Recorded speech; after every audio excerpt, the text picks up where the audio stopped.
What's going on, everybody? Welcome back to GmiasWorld podcast, and I just want to first wish everybody a happy holiday. Hopefully you guys got the turkey and all the food that you want, and you were thankful for the things you were thankful for. We're going to be starting off with the Packers and the Lions. The Packers were not supposed to win this game theoretically, but I don't know what got into Jordan Love, but he was able to play well enough to handle his business. I do want to point out again, I've been saying this since the beginning of the year. I like the Lions, right? I don't really love them. I love the coach in certain cases. I love Dan Campbell in certain cases. I think he's one of the best motivators we've seen in a while. I do want to say, though, their quarterback position is their weakest position. And I know Jared Goff had 332 yards. I know he had the 2 touchdowns. I know it's just something about him, bro.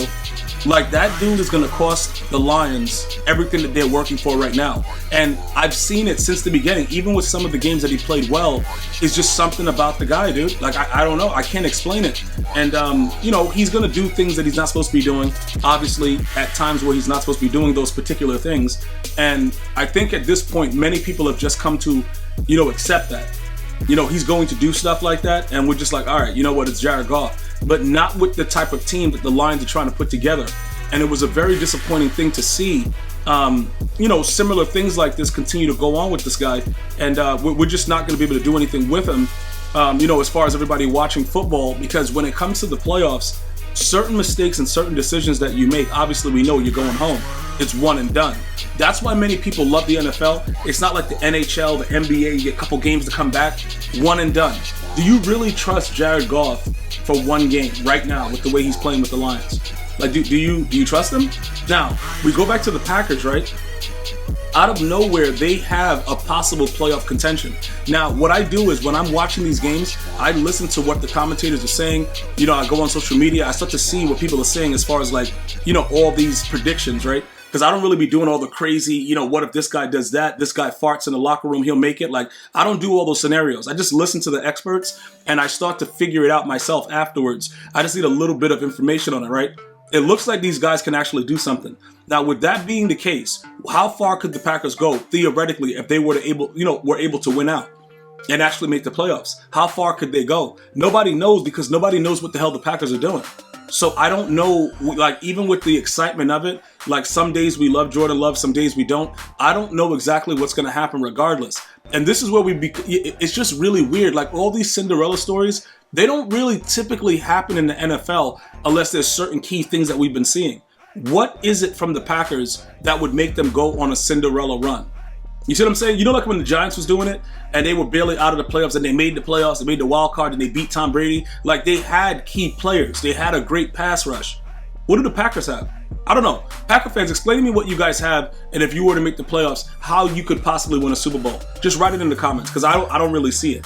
The Commanders and the Cowboys. Now, Dak was eating good in the neighborhood. 4 TDs on Thanksgiving. Dude had a turducken. Like, it was real nasty.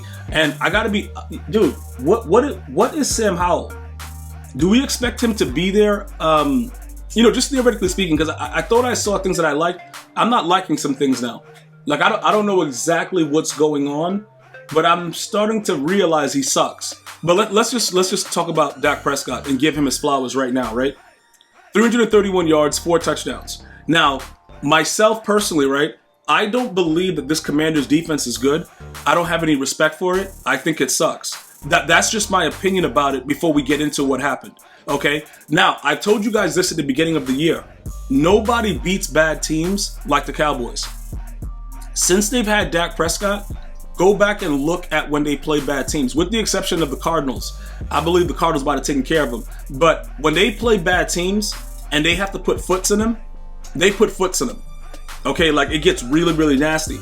I did not expect 25 points in the fourth quarter. I don't know what was going on. I don't understand why the Commanders haven't fired everybody as far as the coaching staff. And I still don't understand why they got better their 2 best pass rushers. That I don't understand. I don't get it with what these teams are doing. Are they tanking because it's too late to tank? You're not going to get like a number 1 or number 2 pick. You might as well play it out. But this beating was out of control. Dolly Parton was out there in Dallas Cowboy uniforms. Like, bro, Dolly, like, what are you doing, dude? You know what I'm saying? Like, listen, I don't know about everything else that's going on in the league, but I know if you guys keep feeding the Cowboys this confidence, they might end up doing something we thought they couldn't do. Now, remember, just a quick point of order. It was about 5 or 6 years ago, one of my podcasts, when I actually went deep into the whole situation with Jimmy Johnson and the reason that, Jerry Jones would never win another Super Bowl, and the dude did publicly apologize, and Jimmy Johnson is going into the Ring of Honor. Finally, the curse could be broken, just like a Disney movie, bro. And the Cowboys could possibly do something. I told you guys that because I predicted it. I said until Jerry Jones apologizes publicly and just lets everybody know, like, yo, I messed up, I shouldn't have fired him, it was his ego, they'll never win.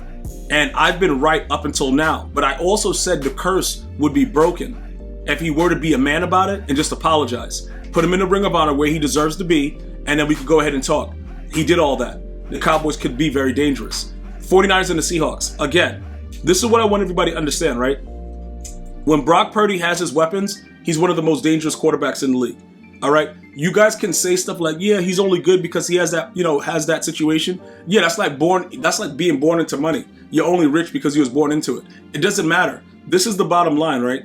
When he has the players that the GM and the team put together for him, he's literally unbeatable. Okay, like literally. So this is the problem that the Cowboys are going to have, like I told you guys, is the Niners. The Eagles are in a league of their own because they're going to push their way to the playoffs. So we're not worried about them. I'm focusing in on the Niners because the Niners are the very, very interesting team that people don't really understand. The health is coming back. McCaffrey's having 2 touchdowns, 114 yards, 19 carries. Brock Purdy is pedestrian.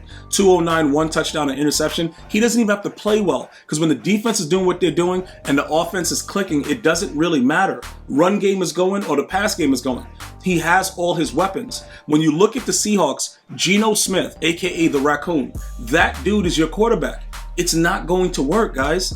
I'm just being very, very clear. Like, it's just not going to work. Like, let's stop being weird about it.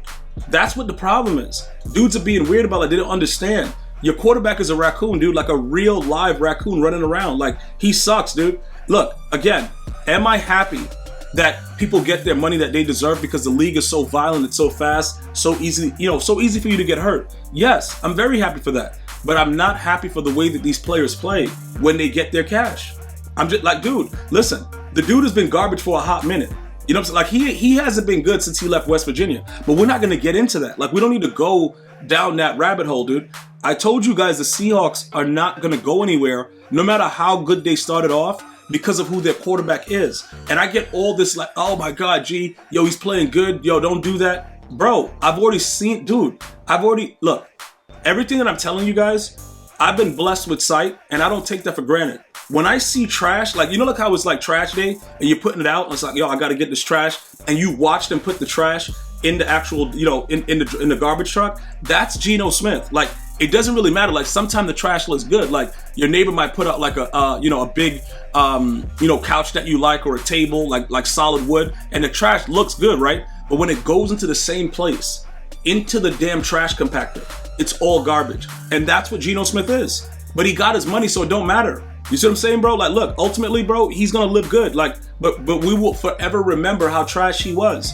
The dude he's not a winner, dog. So don't get mad about it when the Niners do this to them. I don't want to hear Seahawk fans argue, yo, bro. No, this was supposed to happen. This was the destiny of the Seahawks from the beginning. They suck, dude. And that's just what it's all about. So ultimately, I want you guys to go ahead and continue to tell me what you're thankful for in the comments. We will be back soon. I know there's a Black Friday game with the Dolphins and the Jets. We'll probably put that together with the Sunday games, and you'll get all of that together. And like I said, other than that, I want you guys to enjoy your holiday. Be well, stay safe, and stay blessed. Until next time, one love, y'all.